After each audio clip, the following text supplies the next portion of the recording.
오늘 아침 하나님께서 저희들에게 주시는 말씀입니다. 우리 구약성경 805면 시편 1편 1절에서 6절까지의 말씀입니다.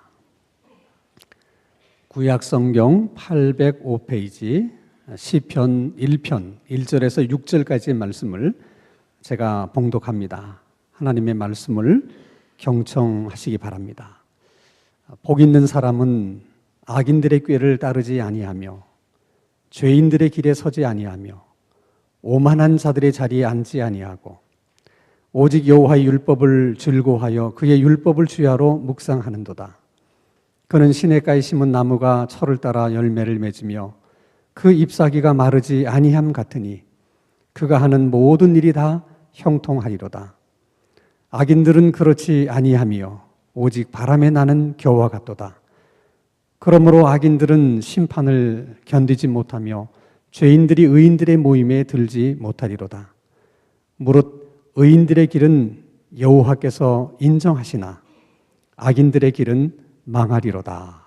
아멘. 미국인들이 자랑하는 작가 가운데 헨리 데이빗 소로우라는 분이 계십니다.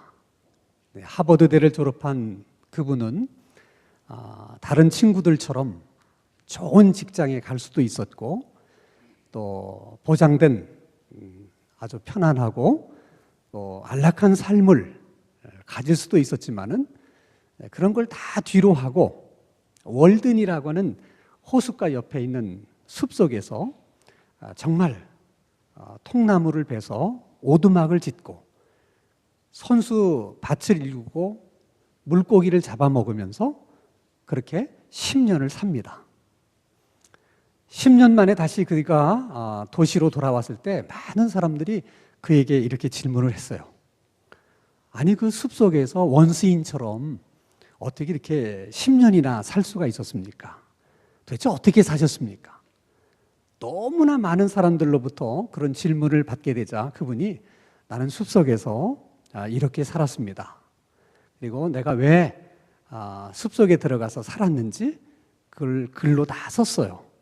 그게 그 유명한 월든이라고 하는 저서입니다. 그 책을 보면 이런 내용들이 있어요. 성공이라고 하는 것, 모든 사람들이 아무 거부감 없이 당연하게 생각하는 그 성공에 대해서 이분은 의심을 품습니다. 도대체 성공이라고 하는 것이 무엇인가? 정말 성공하면 인간이 행복해질 수 있는 것일까?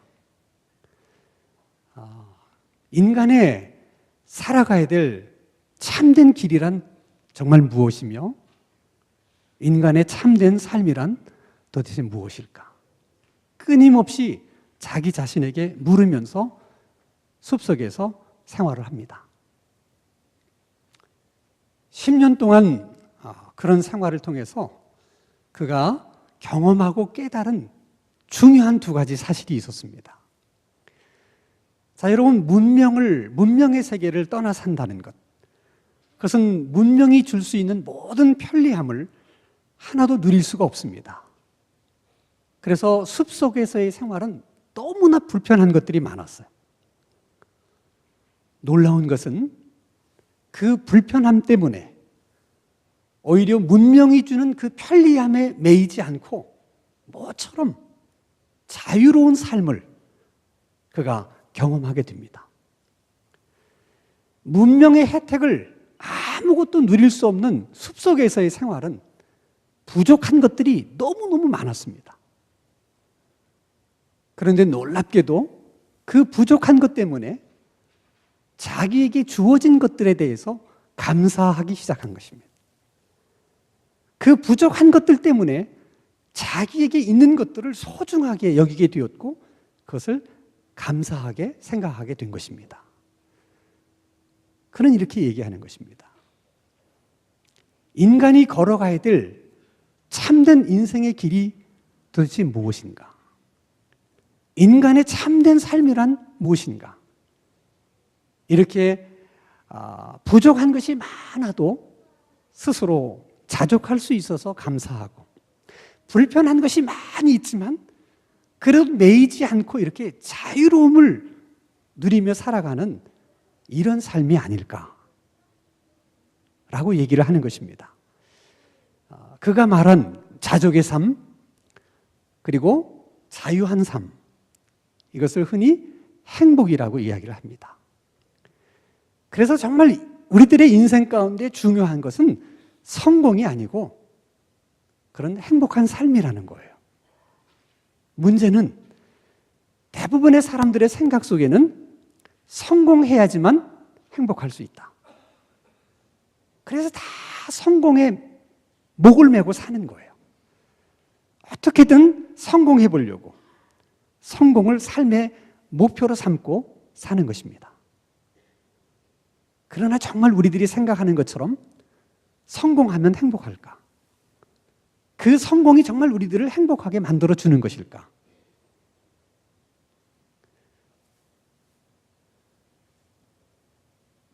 꼭 그렇지 않습니다. 우리 주변에서도 이렇게 얘기하는 사람들의 얘기를 들을 때가 있습니다. 저분은 죽으라고 일만 한다고. 사실 그런 분들이 생각보다 많아요. 죽으라고 일만 해요. 왜 죽으라고 일만 할까? 그 이유가 물론 사람들마다 조금씩 다를 수 있지만은 그 내면에 숨겨진 동기는 하나예요. 죽으라고 일을 하면 그만큼 뭔가를 많은 소득을 얻을 수 있을 거라는 생각이에요. 그리고 그만큼 많은 소득을 얻게 되면 그것이 내 삶을 편안하게 해줄 것이고 나를 행복하게 만들어 줄 거라고 하는 생각 때문에 그렇게 삽니다. 근데 정말 그렇습니까? 한번 예를 들어보세요, 여러분. 성공이라고 하는 것이 사람을 행복하게 만들어주는 것이라면 이 세상에서 가장 행복해야 될 사람들은 아마도 대통령이라고 생각을 해요. 왜? 사람이 성공할 수 있는 것 가운데 가장 큰 성공은 대통령이 되는 겁니다. 한 나라를 다스릴 수 있는 자리에 있다는 것, 그만한 성공이 어디 있겠어요? 우리나라 대통령의 임기가 5년입니다. 50년이라고 하는 긴 세월 속에 그 자리에 앉을 수 있는 사람은 4천만 명 중에 10명밖에는 안 됩니다.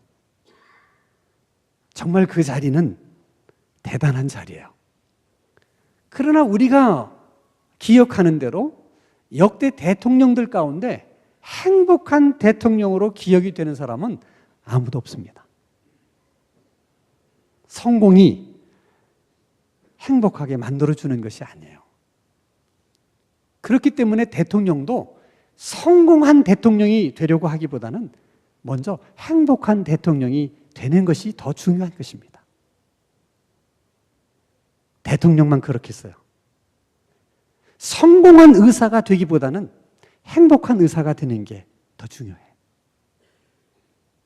성공한 교사, 성공한 기업인이 되기보다는 행복한 교사, 행복한 기업인이 되는 것이 더 중요한 일입니다. 그래서 우리는 우리 스스로에게 질문을 바꾸셔야 돼. 무엇이 성공이며 어떻게 해야 성공할 수 있느냐라고 질문하지 마시고 무엇이 행복인가? 어떻게 해야 행복할 수 있는가? 그것을 물어야 됩니다. 자, 여러분, 무엇을 행복이라고 생각하십니까? 그리고 어떻게 해야 우리가 행복할 수 있습니까? 그 질문에 대한 하나님의 답변이 오늘 우리가 읽은 시편 1편의 말씀입니다. 하나님은 이렇게 말씀하세요. 이 세상에 얼마나 많은 사람들이 살고 있습니까? 근데 그 많은 사람을 행복이라고 하는 기준으로 보면 딱 둘로 나누어진다는 거예요. 복 있는 사람, 복이 없는 사람. 행복한 사람, 행복하지 못하고 불행한 사람. 그리고 의인과 죄인. 자, 복 있는 사람, 행복한 사람, 의인은 다 같은 사람을 그렇게 다르게 표현한 것입니다. 복이 없는 사람, 행복하지 않고 불행한 사람, 죄인, 그것도 결국은 다 하나의 사람을 그렇게 다르게 표현한 것뿐이에요.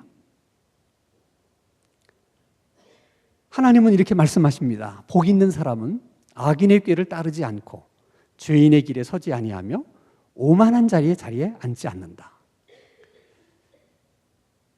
하나님이 말씀하시는 악인, 죄인, 오만한 자, 그 사람도 다 한 사람이에요. 그런 사람을 오늘의 우리들의 삶의 관점으로 해석을 하면 성공을 최고의 가치로 여기고 성공해야 행복하다고 믿으며 성공을 삶의 목표로 살아가는 사람들입니다. 그리고 하나님 없이 얼마든지 행복할 수 있다. 그렇게 믿고 살아가는 사람들을 가리키는 거예요.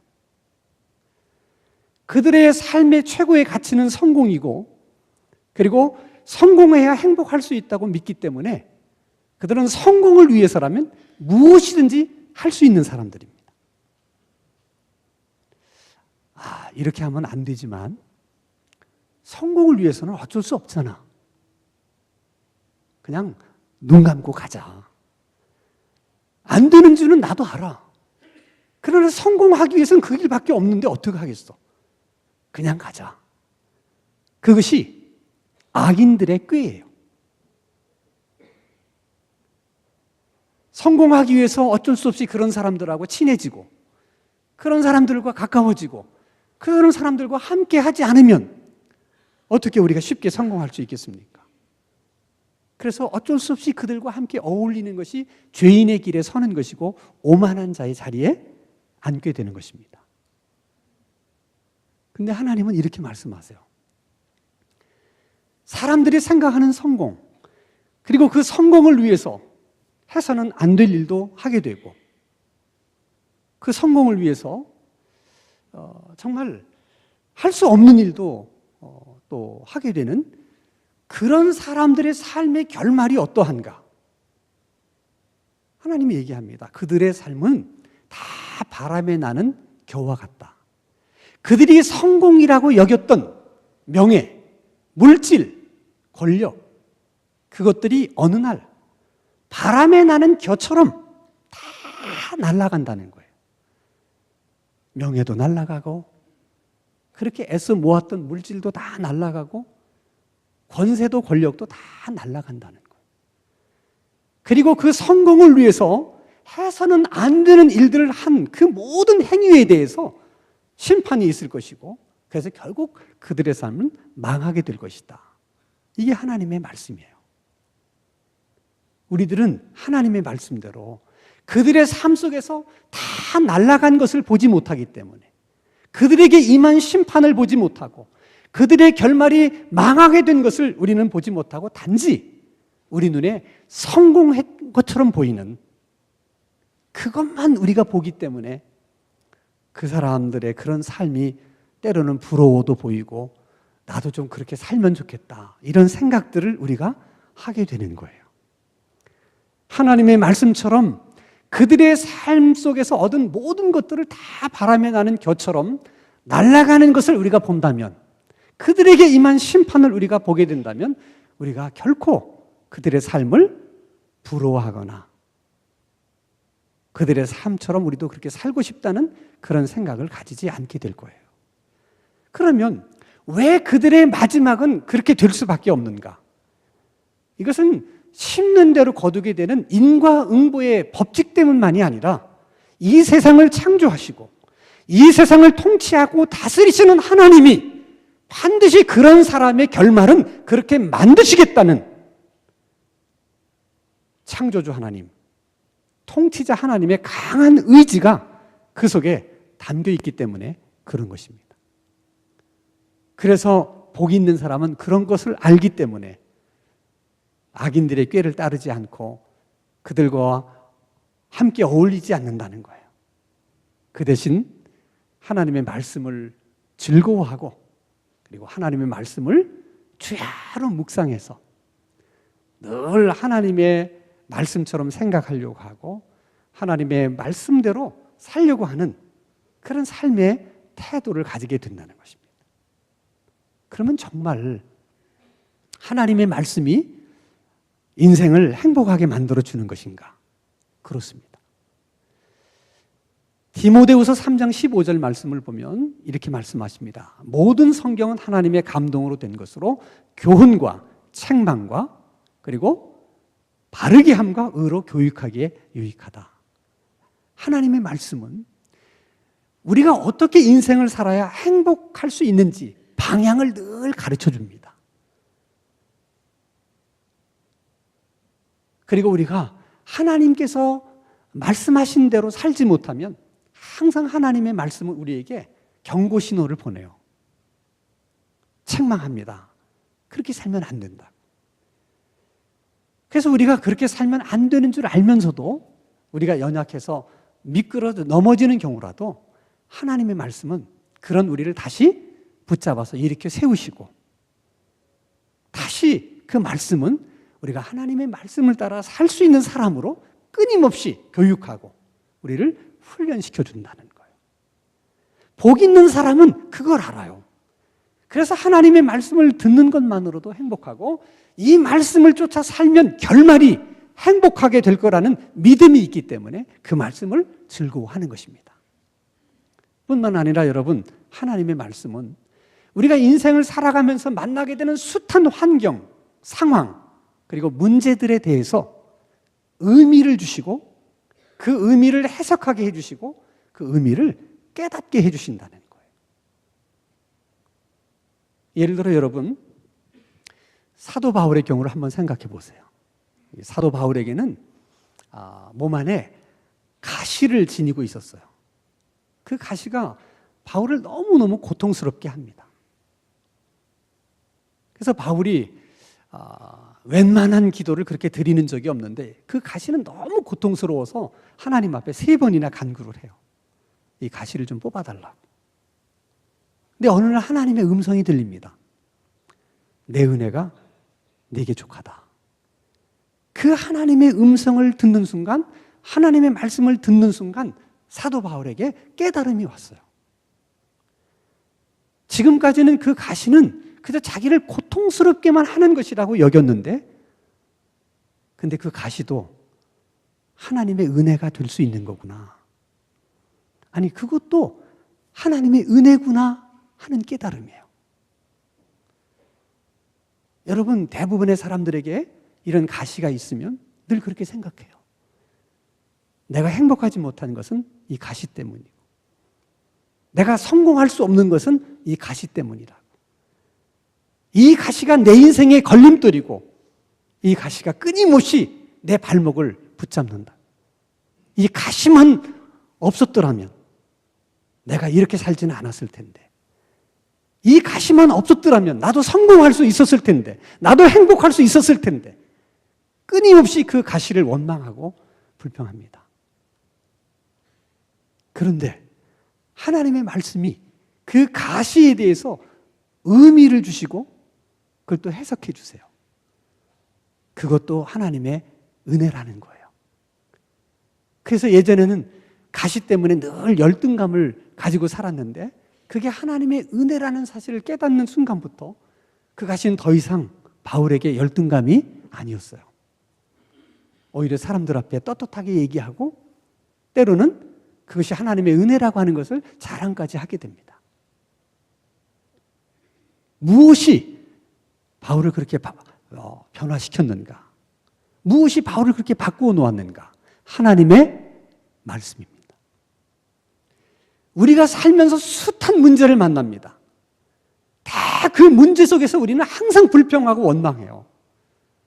내가 저 사람 잘못 만나서 내 인생이 이렇게 됐다고. 우리는 항상 환경이나 상황을 탓하고 문제를 탓합니다. 그 의미를 몰라서 그러는 거예요. 그 의미에 대한 깨달음이 없어서 그러는 거예요. 예를 들어 여러분, 우리가 잘 아는 얘기 가운데 남학신 장사와 우산 장수를 하는 아들을 둔 어머니가 있습니다. 매일처럼 한숨을 쉬며 살아요. 그래서 동네 사람이 물어봅니다. 왜 아주머니는 그렇게 한숨만 내쉬면서 사냐고. 그랬더니 비가 오는 날이면 남학신 장사하는 우리 아들 장사 안 될까 봐. 날씨 좋은 날은 우산 장수하는 우리 아들이 장사가 안 될까 봐. 그래서 비 오는 날은 비 오기 때문에 또 우울하고, 날씨가 좋은 날은 또 날씨가 좋아서 걱정이고. 그래서 항상 날이 좋은 날이나 비가 오는 날이나 이 아주머니에게는 그저 걱정거리밖에 없는 것이고, 그저 날씨 탓을 할 수밖에 없는 그렇게 인생이 되고 말았어요. 그때 동네 사람이 이렇게 얘기합니다. 왜 꼭 그렇게 생각하시냐고. 비 오는 날에는 우산 장수하는 우리 아들 장사 잘 되겠구나. 날이 좋은 날은 남학신 장사하는 우리 아들 장사 잘 되겠구나. 그렇게 생각하면 되지 않겠냐고. 작은 생각의 차이지만은 그 차이가 사람을 완전히 다른 사람으로 바꿔놓는 거예요. 그 생각의 그 단순한 차이가 사람을 불행하게도 만들고 행복하게도 만드는 거예요. 항상 성공을 가치라고 여기고 성공을 목표로 해서 살아가는 사람은 그 아주머니 같은 생각에서 벗어나지 못해요. 항상 탓을 합니다. 비가 오면 비가 와서 문제고, 날이 좋으면 또 날이 좋아서 문제가 되는 거예요. 네, 행복을 추구하며 살아가는 사람들은 비가 오면 비가 와서 좋아요. 날이 좋으면 날이 좋아서 또 좋아요. 그것이 아무 상관이 없어요. 비가 오면 비가 와서 좋고, 날이 좋으면 또 날이 좋아서 좋습니다. 가난하면 가난해서 좋고, 부자면 또 부자여서 좋은 거예요. 환경이 그를 지배하지 못하는 거예요. 환경이 그 사람을 불행하게도 만들었다가 행복하게도 만들었다가 그렇게 하지 못한다는 거예요. 그 깨달음 하나가 사람을 그렇게 바꿔놓는 거예요. 그래서 여러분, 이래도 감사하고 또 저래도 감사하고, 이래도 좋고 또 저래도 좋은, 이렇게 행복한 사람을 하나님이 뭐라고 말씀하시냐면 시냇가에 심긴 나무 같다, 그렇게 얘기해요. 시냇가에 심겨진 나무는 날씨의 영향을 안 받아요. 비가 오든 안 오든, 뭐 날이 아무리 가물든 상관이 없어요. 그게 시냇가에 심긴 나무예요. 그래서 시냇가에 심긴 나무는 모든 일이 다 형통하다, 그렇게 하나님 말씀하세요. 복 있는 사람은 모든 일이 다 형통하다는 거예요. 형통하다는 말은 막힘이 없이 다 통한다는 거예요. 우리 관점에서 생각하면 그저 내가 생각한 대로 마음먹은 대로 다 되는 것이 형통이죠. 근데 성경에서 말하는 형통은 우리 관점에서 얘기하는 것이 아니라 하나님의 관점에서 얘기하는 거예요. 자, 내가 가난해요. 내가 이런 어려움이 있어요. 그래도 그것은 하나님에게 아무런 문제가 안 돼요. 하나님은 나의 가난을 통해서, 나의 어려운 환경을 통해서도 하나님이 하시는 일을 드러내세요. 그리고 하나님이 가지고 계신 하나님의 계획과 목적을 하나님은 이루어내세요. 그러니까 환경이나 상황은 아무런 문제가 안 돼요. 결국은 하나님의 일을 하시고 하나님의 목적을 이루시는 거예요. 그래서 하나님은 뭐라고 말씀하시면 그런 사람은 형통하다는 거예요. 그래서 형통한 사람은 상황이나 환경에 매이지 않는 사람이에요. 그걸 알아요. 내가 어려워도 이 어려움을 통해서 하나님은 하나님의 일을 하실 것이고 하나님의 목적을 이루실 것이다. 그걸 알기 때문에 그것을 불평하거나 그것 때문에 낙심하지 않는다는 거예요. 예를 들어 여러분, 성경에 요셉을 한번 보세요. 억울한 누명을 쓰고 감옥에 갇힙니다. 감옥에 갈 만한 아무런 잘못을 한 적이 없어요. 정말 누명을 쓴 거예요.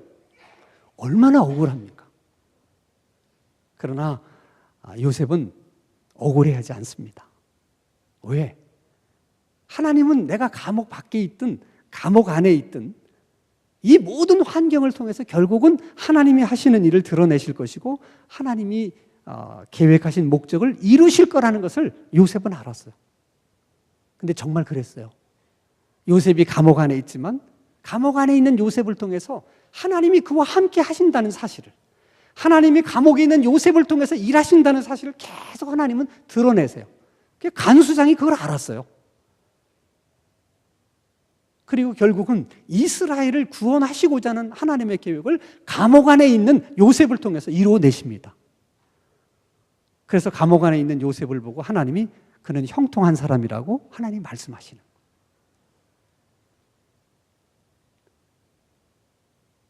그런 사람을 하나님이 행복한 사람이라고 말하는 것입니다. 독일의 어떤 한 관광객이 여름 휴가를 좀 더 근사한 곳에 가서 보내려고 1년 동안 정말 열심히 일만 했어요. 그래서 돈을 모아가지고 여름 휴가를 스페인의 아주 멋있는 해변가로 갑니다. 얼마나 기다렸던 휴가입니까? 그래서 그 휴가를 만끽하려고 푸른 하늘을 바라보면서도 사진 셔터를 누르고 넓은 바다를 배경으로 멋있는 백사장을 바라보면서 연신 셔터를 눌러댑니다. 그리고 휴가를 만끽하고 있었어요. 그러다가 그 사람의 눈에 한 어부가 허름한 옷을 입고 긴 창의 모자를 눌러쓴 채 배 안에서 누워서 쉬고 있는 모습을 보게 됩니다. 그래서 가서 말을 걸었어요. 오늘 뭐 고기를 좀 잡으셨습니까? 그랬더니 아주 많이 잡았다는 거예요. 무슨 고기를 몇 마리 잡고 무슨 고기를 몇 마리 잡았다. 깜짝 놀란 관광객이 아니 지금 10시도 안 됐는데 그렇게 많은 고기를 잡으셨습니까? 근데 왜 그냥 놀고 계세요? 아주 시간이 많이 남았는데. 지금도 나가서 고기를 잡으면 당신은 지금 잡은 것보다 아마 서너 배는 더 많이 잡을 텐데. 그렇게 열심히 고기를 잡게 되면 틀림없이 당신은 생선 훈제 공장을 차릴 수가 있을 것이고 또 그 공장의 사장이 될 수 있을 거라고. 그러자 그 어부가 얘기합니다. 그 훈제 공장을 차리고 또 그 회사의 사장이 되면 뭐가 좋습니까? 그랬더니 이분이 아니 사장이 되면 모든 일은 직원들에게 맡기고 이렇게 근사한 멋있는 해변에 와서 인생을 즐길 수 있지 않겠습니까? 그랬더니 어부가 얘기합니다. 나는 매일같이 지금 그렇게 살고 있는데 도대체 당신 무슨 소리 하는지를 모르겠다고. 여러분 성공을 해야지 행복한 게 아니에요. 지금 여러분이 행복하다면 여러분이 성공하신 거예요. 하나님께서 말씀하시는 성공은 행복한 사람들에게 주시는 하나님의 분복이고 하나님의 선물인 것입니다. 여러분, 하나님의 아들이신 예수님이 이 세상에 오신 것은 여러분의 성공을 위해서 오신 것이 아니에요. 우리들의 행복을 위해서 오신 거예요.